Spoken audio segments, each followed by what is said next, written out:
saudara-saudari yang terkasih dalam Tuhan kita Yesus Kristus. Pada minggu biasa yang ke-32 ini, permenungan kita bersumber dari Injil Markus bab 12 ayat 38 sampai dengan 44. Pada suatu hari dalam pengajarannya, Yesus berkata kepada orang banyak, "Waspadalah terhadap ahli-ahli Taurat. Mereka suka berjalan-jalan memakai jubah panjang dan suka menerima penghormatan di pasar. Mereka suka menduduki tempat-tempat terdepan di dalam rumah ibadat dan tempat terhormat dalam perjamuan. Mereka mencamplok rumah janda-janda sambil mengelabui orang-orang dengan doa yang panjang-panjang. Mereka pasti akan menerima hukuman yang lebih berat." Pada suatu kali, sambil duduk di berhadapan dengan peti persembahan, Yesus memperhatikan bagaimana orang banyak memasukkan uang ke dalam peti itu. Banyak orang kaya memberi jumlah yang besar. Lalu datanglah seorang janda miskin. Ia memasukkan 2 peser, yaitu 1 duit. Maka Yesus memanggil para muridnya dan berkata kepada mereka,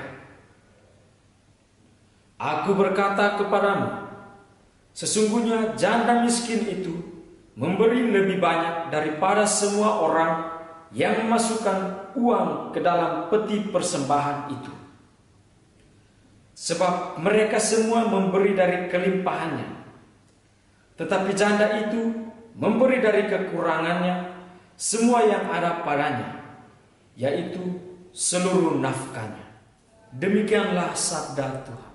Saudara-saudari yang terkasih dalam Tuhan kita Yesus Kristus, bacaan Injil pada hari ini memperlihatkan kepada kita 2 sikap yang berbeda, bahkan bisa dibilang berlawanan. Pada bagian yang pertama berupa kecaman terhadap perilaku ahli-ahli Taurat yang tampil serba hebat, tetapi maksudnya jahat. Sedangkan pada bagian yang kedua berupa pujian Yesus atas perilaku janda miskin. Alasan kedua bagian ini dipersatukan tampaknya ialah karena kritik terhadap perilaku para ahli Taurat mendapat contoh yang kontras yang seharusnya terjadi. Saudara-saudari yang terkasih dalam Tuhan kita Yesus Kristus, Yesus mengingatkan kepada para muridnya supaya mereka berhati-hati terhadap para ahli Taurat. Mereka harus berhati-hati akan sikap seperti seorang ahli Taurat. Ada beberapa alasan sehingga ahli-ahli Taurat dikritik oleh Yesus. Para ahli Taurat sering tampil berbeda dengan pakaian atau jubah yang panjang, dan mereka berjalan di pasar untuk memamerkan status selaku pemimpin agama demi mendapat penghormatan. Mereka suka duduk di tempat terbaik di rumah ibadat supaya menjadi pusat perhatian. Demikian juga dalam kehidupan bermasyarakat, mereka suka duduk di tempat-tempat terhormat dalam perjamuan dekat dengan tuan pesta. Saudara-saudari yang terkasih dalam Tuhan kita Yesus Kristus, Yesus semakin keras mengkritik ahli-ahli Taurat ketika melihat perilaku mereka yang suka pamer, tidak jujur dan munafik. Ahli Taurat yang adalah sebagai tokoh agama, mereka dihormati dan dihargai lebih dari yang lain, dan mereka semestinya melindungi dan membela para janda dan kaum miskin.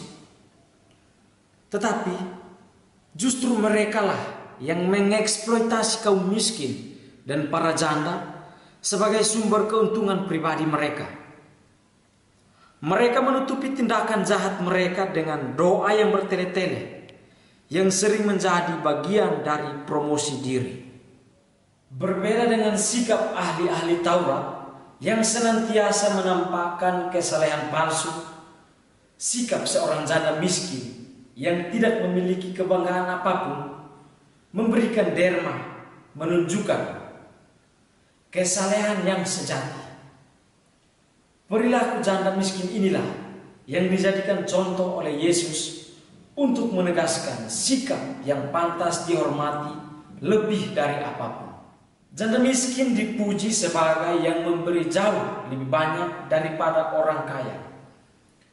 Orang kaya itu memberi banyak dari kelimpahannya, sementara janda miskin memberi dari kekurangannya, dari kebutuhannya, dan semua yang dimilikinya. Orang kaya bisa dengan mudah jadi penderma dan tidak kekurangan apapun ketika menderma.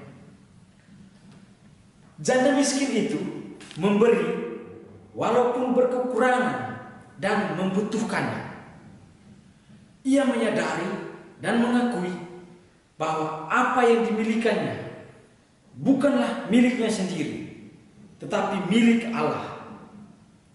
Janda itu memberi semua yang dimilikinya sebagai bentuk kasih kepada Allah dan penyerahan diri secara total kepada penyelenggaraan ilahi. Saudara-saudari yang terkasih dalam Tuhan kita Yesus Kristus,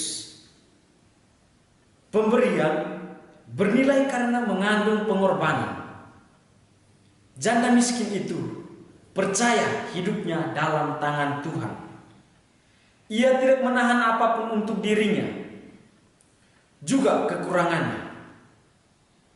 Persembahan adalah ungkapan kerelaan berbagi. Orang tidak boleh berpikir tidak perlu memberi karena tidak memiliki banyak. Tidak harus terjamin dulu baru mulai untuk memberi.